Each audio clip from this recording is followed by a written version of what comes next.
Saudara-saudari dan anak-anak yang terkasih dalam Kristus, dari Novisiat SVD Kubur Teng Manggarai Flores NTT, saya Pastor Freddy Jahadin SVD menyampaikan ucapan selamat jumpa lagi lewat siraman rohani.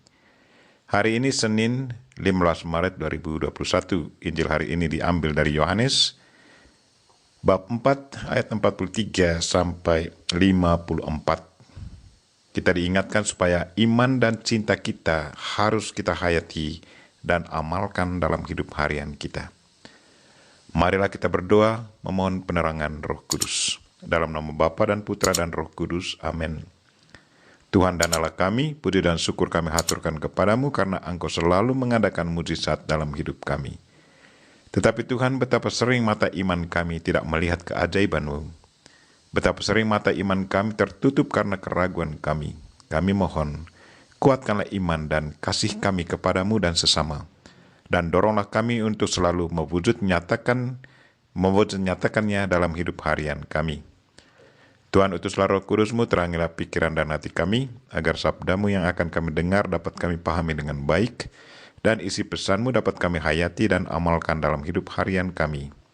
Doa ini kami sampaikan dengan perantaran Kristus Tuhan kami. Amin. Tuhan sertamu dan sertamu juga. Inilah Injil Yesus Kristus menurut Yohanes bab 4 ayat 43 sampai 54. Dimuliakanlah Tuhan. Sekali peristiwa Yesus berangkat dari Samaria dan pergi ke Galilea. Sebab ia sendiri telah bersaksi bahwa seorang nabi tidak dihormati di negerinya sendiri. Setelah Yesus tiba di Galilea, orang-orang Galilea pun menyambut dia, karena mereka telah melihat segala sesuatu yang dikerjakan Yesus di Yerusalem pada pesta itu, sebab mereka sendiri pun turut ke pesta itu. Maka Yesus kembali lagi ke Kana di Galilea, di mana ia membuat air menjadi anggur. Dan di Kapernaum ada seorang pegawai istana yang anaknya sedang sakit.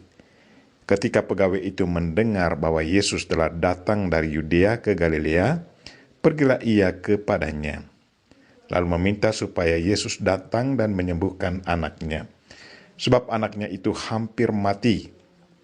Maka kata Yesus kepadanya, "Jika kamu tidak melihat tanda dan mujizat, kamu tidak percaya."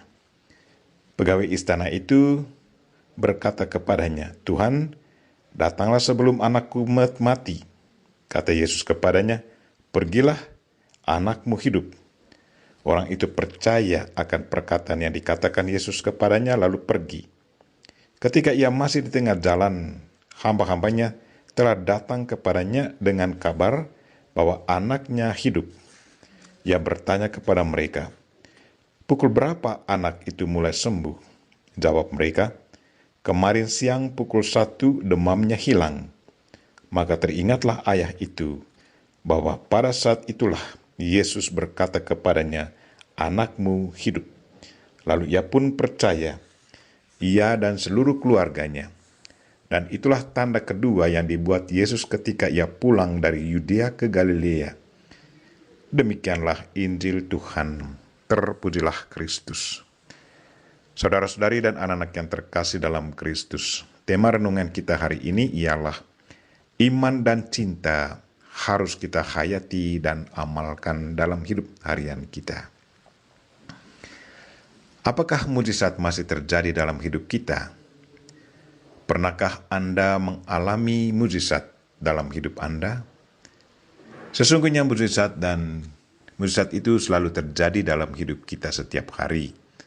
Kalau kita selalu menggunakan kacamata iman untuk melihat segala sesuatu yang terjadi di sekitar kita saat ini, pasti kita sadar bahwa benar mujizat selalu terjadi. Saudara-saudari dan anak-anak yang terkasih dalam Kristus, hari ini kita mendengar pengalaman iman dari seorang pegawai istana. Ia sangat mencintai anaknya. Karena cinta kepada anaknya, ia pergi menemui Yesus Kristus. Cinta akan anaknya mendorong dia untuk yakinkan Yesus Kristus untuk berbuat sesuatu kepada anaknya. Yesus menantang dia, katanya, "Jika kamu tidak melihat tanda dan mujizat, kamu tidak percaya." Tetapi pegawai istana ini tetap memohon belas kasihan Yesus, katanya, "Tuhan, datanglah sebelum anakku mati. Dia betul percaya bahwa kalau Yesus melihat anaknya dan menyentuh anaknya, pasti anaknya langsung sembuh. Kata Yesus kepadanya, "Pergilah, anakmu hidup." Mendengar perkataan Yesus, pegawai istana langsung pergi. Ia sungguh percaya bahwa apa yang dikatakan Yesus adalah benar. Ia pergi dengan penuh keyakinan bahwa anaknya sudah sembuh. Benarlah yang terjadi. Hamba-hambanya menemui dia di jalan dan sampaikan berita gembira kepadanya bahwa anaknya sudah sembuh kembali. Untuk meneguhkan imannya, ia bertanya kepada hambanya, "Jam berapa ia sembuh?"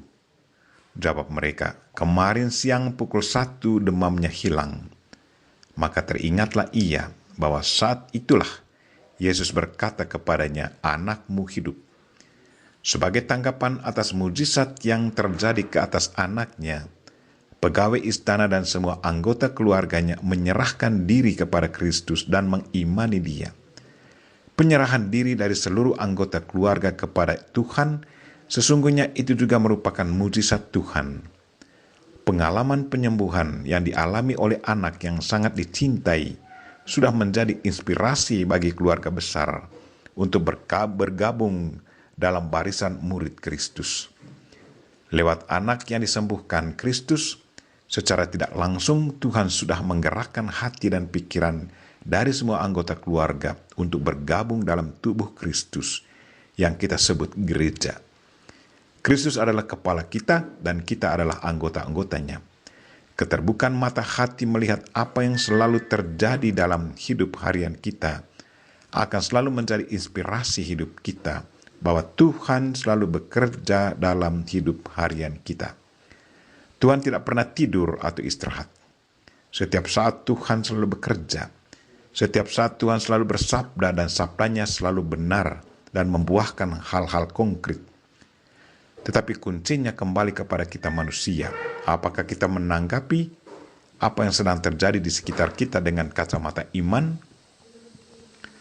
Tuhan selalu menggunakan banyak sarana untuk menyampaikan pesannya kepada kita. Apakah kita sensitif merasakan, melihat, dan mendengar bisikannya lewat barang-barang itu? Tuhan membutuhkan iman dan kasih kita. Barang siapa memiliki iman dan kasih, maka mujizat selalu terjadi dalam dirinya. Itulah yang dialami oleh pegawai istana. Dia sangat mengasihi anaknya. Dia juga memiliki iman yang sangat luar biasa kepada Kristus. Didorong oleh kasih kepada anaknya dan imannya akan Kristus, maka terjadilah mujizat ke atas anak yang lagi sakit. Dia menjadi sembuh. Marilah saudara-saudari dan anak-anak yang terkasih, perkuatkanlah kasih di antara kita dan tumbuh kembangkan iman kita kepada Tuhan. Perpaduan antara keduanya pasti selalu muncul sesuatu yang sangat membahagiakan kita. Kita berdoa semoga Tuhan senantiasa menguatkan iman dan kasih kita dan mendorong kita untuk selalu mewujud nyatakan dalam hidup harian kita. Kita mohon Bunda Maria untuk mendoakan kita. Amin. Marilah kita mohon berkat Tuhan. Tuhan sertamu dan sertamu juga. Semoga saudara sekalian dan mereka-mereka yang kita doakan pada hari ini, secara khusus orang sakit dan segala aktivitas kita sepanjang hari ini, dilindungi, dibimbing, dan diberkati oleh Allah yang Maha Kuasa, Bapa dan Putra dan Roh Kudus. Amin.